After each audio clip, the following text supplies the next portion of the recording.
নমস্কাৰ বন্ধুসকল, কেইটামান বহুত ধুনীয়া ধুনীয়া ব্ৰিডৰ পাপি এভেইলেবল হৈ আছে। ফাৰ্ষ্টটো হৈছে ইংলিছ লেব্ৰাডৰ, লেব্ৰাডৰ কৈছে, ইংলিছ বুলডগ নাইবা যিটো ব্ৰিটিছ বুলডগ বুলি কয়, এইটো মাকৰ লগত চাইছে পাপিটো বৰ্তমান 30 days মানৰ আছে আৰু 10-15 দিন গ'লে চেলৰ কাৰণে ৰেডি হৈ যাব। প্ৰাইচটো অলপ বেছি আছে, 40,000 মানৰ ওচৰা-ওচৰিটো প্ৰাইচ আছে। বাট যোনে লয়, যোনে ব্ৰিডৰ বিষয়ে জানে, তেখেতে প্ৰাইচটো গম পাব ৰিজনেবল আছে নে বেছি আছে। চ' কাৰোবাৰ যদি লগা থাকে অলপ কথা পাতিব পাৰে, গুৱাহাটীত এভেইলেবল হৈ যাব আপোনাক যদি লগা থাকে। আৰু বাকী ডিটেইলছৰ কাৰণে ডাইৰেক্টলি কথা এবাৰ পাতি লওক।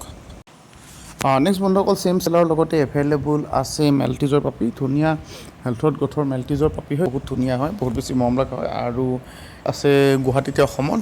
আৰু শ্বৰ্ট কৰি ভিডিঅ'টো বনাইছোঁ, বহুত বেছি ডিটেইল নকওঁ আৰু ব্ৰিডৰ বিষয়ে আপোনালোকে জানে। আৰু যদি ব্ৰিডৰ বিষয়ে কোনোবাই নাজানে, তেতিয়া গুগল নাইবা ইউটিউবত বহুত বেছি ভিডিঅ' আছে, মোতকৈ বহুত বেছি মানে এক্সপিৰিয়েঞ্চ থকা মানুহৰ ভিডিঅ' আপুনি পাই যাব। চ' কাৰোবাৰ যদি লগা থাকে চেনেলত কথা পাতি আৰু বাকী ডিটেইল ল'ব পাৰে। প্ৰাইচটো ধৰক 20,000 মানৰ ওচৰা-ওচৰি এইটোৰ প্ৰাইচ আছে।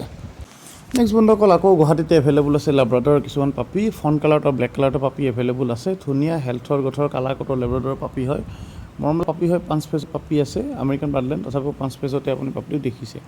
চ' এইটো যদি লগা থাকে চেনেলত কথা পাতক। গুৱাহাটীতে এভেইলেবল আছে, গুৱাহাটীৰ লগতে অসমৰ নৰ্থ ইষ্টত বহুত ধুনীয়াকৈ ডেলিভাৰী হৈ যাব। চ' বন্ধুসকল, লগা থাকিলে চেনেল নাম্বাৰ দেখি আছে, তাতে কণ্টেক্ট কৰি আৰু বাকী আপুনি ডিটেইল ল'ব পাৰে। ডিল অপশ্যনো অসমৰ লগতে নৰ্থ ইষ্টত বহুত ধুনীয়াকৈ হৈ যাব। 12,000 ওচৰা-ওচৰিটো প্ৰাইচ আছে। নেক্সট আহিছে বন্ধুসকল black colour Labrador, size health growth দেখি আছে, বহুত ধুনীয়া হেল্ডি পাপি এইটো।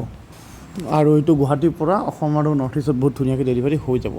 ত' কাৰোবাৰ যদি লগা থাকে এইটো লেব্ৰাডৰ পাপি, চেনেলত কথা পাতি ডিটেইল লওক। এইটো ধৰক 14,000-15,000 মানৰ ওচৰা-ওচৰিটো প্ৰাইচ আছে, যিটো মোৰ হিচাপত ৰিজনেবল বুলি মই ভাবোঁ।